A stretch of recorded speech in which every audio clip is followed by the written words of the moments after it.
Кез келген мемлекет өз елінің болашағын өскелең ұрпағымен байланыстырады. Әр кезең жастарының заман ағымымен кезең тынысы болатыны белгілі.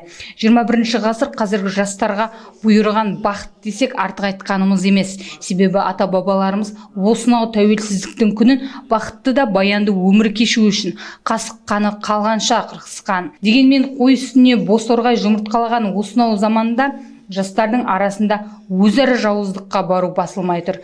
Әр қазағым жалғызым деген қазақ баласының жүрегінде осынау өшпенділік пен жауыздықты ұялатқан кім?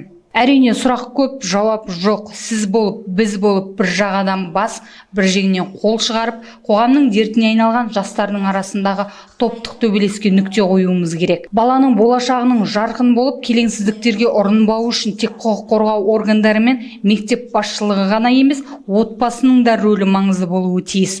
Осы орайда Роза Бағланова атындағы мәдениет үйінде Қазалы ауданының әкімі Мұхтар Оразбаевтың төрағалығымен кәмелеттік жасқа толмаған жастардың арасындағы құқық бұзушылықтардың алдын алу бойынша кеңес отырысы болды. Қазалы ауданында жастар арасындағы құқық бұзушылық пен топтық төбелестің алдын алу бойынша ауқымды шаралар сәуір айынан бастап жалғасын табуда. Осы орайда аудан әкімі Мұхтар Оразбаевтың төрағалығымен кеңес отырысы өтті. Отырысқа Қазалы аудандық мәслихат төрағасы Ғазиз Әліш, Қазалы ауданы прокурорының орынбасары Ғанибек Сағатов және Қазалы аудандық полиция бөлімінің бастығы Асылбай Аңсатов та қатысты. Сонымен қатар жастардың бүгінінен ертеңін ойлаған Қазалы аудандық мәслихат депутаттары мен қоғамдық кеңес, ардагерлер кеңесінің мүшелері және бөлім басшылары, мектеп директорлары мен ұстаздар, сонымен қатар ата-аналар да келді. Колледждерде ата-аналар мен жоғары сынып оқушыларымен кездесулер ұйымдастырып, тәрбие мәселесіне байланысты терең түсіндірме жұмыстар жүргізген болатын. 3 айдан астам уақыттан бері менің тапсырмама сәйкес аудан әкімінің орынбасарлары, аппарат басшысы, аудан әкімінің кеңесшісі, мәслихаттың төрағасы, депутаттармен бірге кездесу жасайтын топтар құрылып, ауданда қазір күнделікті рейд жұмыстарын жасап келе жатыр. Дегенмен де қабылданған түрлі шараларға қарамастан соңғы уақытта топтық төбелес, беймезгіл уақытта жасөспірімдердің топтасып жүруі тиылмай тұрғаны көңілге қаял түсіреді. Жалпы балаға тәлімді тәрбие мен лайықты білім беруді баршамыздың ұстанымыз бір, мүддеміз ортақ. Мемлекет басшысы Қасым-Жомарт Кемелов өскелең ұрпақтың үйлесімді дамуы мен бақытты балалық шағы біздің жалпы ұлттық міндетіміз деп балаларға терең әрі тағылымды тәрбие беру қажет екенін атап өткен болатын. Сәт сайын өзгеріп, көз ілеспес жылдамдықпен дамуға бет алған бүгінгі дәуірде рухани құндылықтар мен ұлттық тәрбиенің өзегінен ажырап қалмауымыз тиіс. Сондықтан жаңа оқу жылының алдында бүгін өздеріңізбен бірге ұрпақ тәрбиесіне және жастар мен жасөспірімдер арасында құқық бұзушылықтың алдын алу мәселесін талқылайық. Бүгінгі мәжіліске ауданда құқық қорғау органдарының басшылары, мекеме кәсіпорын басшылары, облыстық, аудандық мәслихат депутаттары, кент, қала, ауыл округ әкімдері, аудандық ардагерлер және қоғамдық кеңестің мүшелері, әйелдер кеңесінің төрайымдары, көше комитеттерінің төрағалары, зиялы қауым өкілдері, білім саласының басшылары мен қызметкерлері және ата-аналар қатысып отыр. Алдымен бүгінгі жиынымызды регламентін бекітіп алсақ, бүгін 3 хабарлама жасалады. 2 шығып сөйлеуші қазір соларды тыңдап болғаннан кейін осы жұмысты жеделдетуге байланысты ұсыныс пікірлер тыңдасақ, оған қалай қарайсыздар? Олай болса, хабарламашыларды тыңдайық. Жоғарыда айтып өттім, жақында ғана мына көрші Арал ауданында жастардың арасында топтық төбелес орын алды. Жақында ғана көрші Қармақшы ауданында да осындай жағдай белең алды. Оның алдында Жалағаш ауданында белең алды. Өздеріңіз жақсы білесіздер, сәуір айында біздің ауданымызда болған жағдай. Осы залда, осы жерге оқу ағарту министрі, аймақтың басшысы келіп, ата-аналармен кездесті. Оқу ағарту министрі мектеп гимназияда жастармен кездесті, оқушылармен кездесті. Сондағы барлық мақсатымыз елдің бірлігі, келешегіміз. Жастарды дұрыс жолға салу, дұрыс тәрбиелеу, бағыт-бағдар беру. Өкініштісі қазір түнгі рейдтерде көріп жатамыз. Біздің қызметкерлер шыққан рейдте көптеген мектеп жасындағы оқушылар, балалар, оның ішінде қыздарымыз да кездесіп жатыр. Сонда ата-ананың рөлі қайда? Тәртіп қайда, тәрбие қайда, ардақты ағайындар, қайда бара жатырмыз? Осыны бір жиып, әрбір баламыздың, немереміздің күнде қайда жүрсің, кіммен жүрсің, не істеп жүрсің, неге кеш келіп жатсың деген сұрақ бәріміздің бойында туындау керек. Жастарды біздің болашағымыз десек, жастар ішінде жаны шүберекке түйіп отыратын бірқатар азаматтар бар. Қазалы ауданының әкімі Мұхтар Оразбаевтың тапсырмасына сәйкес түнгі рейд жұмыстары тоқтаусыз жүргізіліп келе жатқандығына, әрі жасөспірімдердің құқық бұзушылығының алдын алуы қатаң бақылауға алынғандығын Қазалы ауданы әкімінің орынбасары Дәурен Тілеумбетов жиын барысында арнайы тоқталды. Аудан көлемінде осы жастар арасындағы құқық бұзушылықтың алдын алу бағытында осы тиісті мемлекеттік органдар мен құқық қорғау органдарымен бірлескен жұмыстар жүргізіліп жатыр. Жаңа өзіңіз айтқан 8 қазір аудандық жұмыс топ құрылды. Аудан әкімінің орынбасары мен әріптестерім бар. Мәслихаттың төрағасы Ғазиз Әлманбетұлы, кенттің әкімі, осы аманаттың атқарушы, біздің депутаттарымыз, депутаттық корпус, мекеме кәсіпорын басшылары бар. Күнделікті кешкі 8-ге дейін, түнгі 2-ге дейін түнгі жұмыстарын жүргізіп келеміз.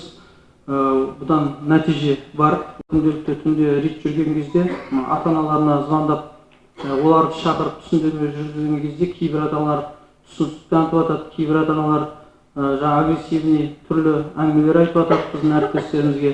Сондықтан бірінші кезекте ол ата-ананың жауапкершілігіндегі мәселе деп есептеймін. Өзіңіз төрағалық ететін аудан әкімдігі жанындағы құқық бұзушылық профилактикасы жөніндегі комиссия бар. Осы құқық бұзушылық мәселесі 2 рет өзіңіздің төрағалығыңызбен өткізіліп, осы мемлекеттік органдардың басшылары тыңдалып, тиісті тапсырмалар берілді. Ол бойынша жұмыс жасалып жатыр, қазір бақылауда.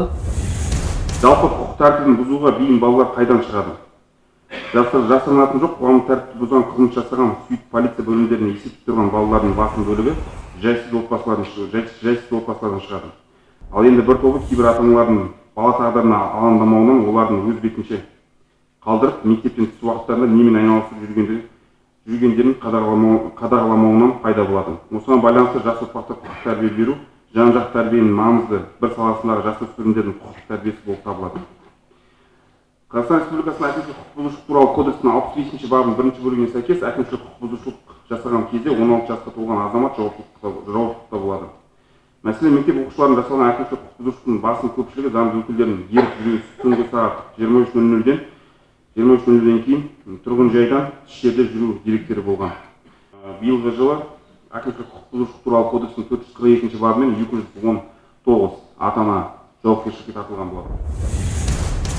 Статистикаға сүйенсек, жастардың болашағына алаңдап тыңғылықты жұмыстар жасауының және ұдайы рейд жұмыстарының нәтижесінде 88-ден 68-ге, яғни 22,7%-ға төмендеген. Осы тұста Қазалы ауданының әкімі бөлім басшылары мен құқық қорғау қызметкерлеріне қатаң тапсырмалар беріп, жұмыстардың нәтижелі орындалуына жұмылдырылуын және күн тәртібіне түспеуін ескертті.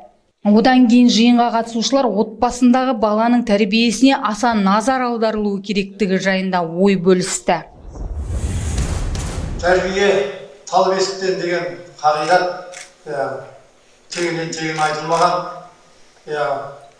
Баланың имандылығы, тәрбиесі, тәрбиелігі үйден басталады. Ата-ананың қалай тәрбиелейді баланы, былайша айтқанда қалай илейді, бала солай болып жетіледі. Ал енді бала кәмелетке келем дегенше ол ата-ананың қарауында, ата-ананың тәрбиесінде, баланы тәрбиелеген кезде ертеректен спортқа шұғылдануға, еңбекпен шұғылдануға тәрбиелесек, ол баланың басқа жұмыстарға көп уақыты бола бермейді. Жасөспірімдер туралы көтеріліп жатырған мәселе, бұл ұрпақтан ұрпаққа жалғасып келе жатырған мәселе. Балаларға тәрбие беру жөнінде балаңды былай етсең керемет болады, былай етсең жаман болады деген нақты қағида жоқ.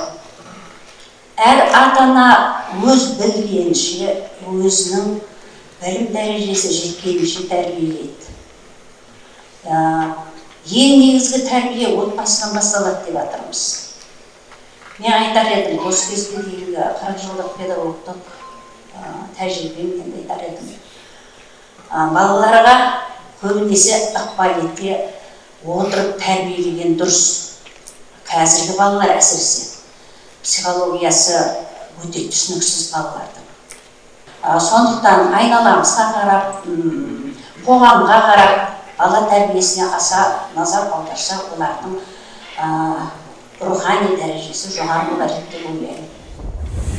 Сөзімізді қорытындылай келе, баланың болашағына тек ұстаздар мен билік өкілдері жауапты емес, ата-аналарында тәрбие беруі басты мақсат екен жоғарыда айтқан болатынбыз. Олай болса, болашағымыздың иесін тәрбиелеп отырған әрбір ата-ана тәрбие ұғымына тереңірек қараса екен дейміз. Ұл тәрбиелей отырып халықты, қыз тәрбиелей отырып бүткіл ұлтты тәрбиелейтінімізді ұмытпағанымыз абзал. Баланың болашағы бесіктен басталады. Бибінұр Қаражанова, Ерқанат Асаутаев, Дәуренбек Қайроллаев, Серік ТВ телеарнасы.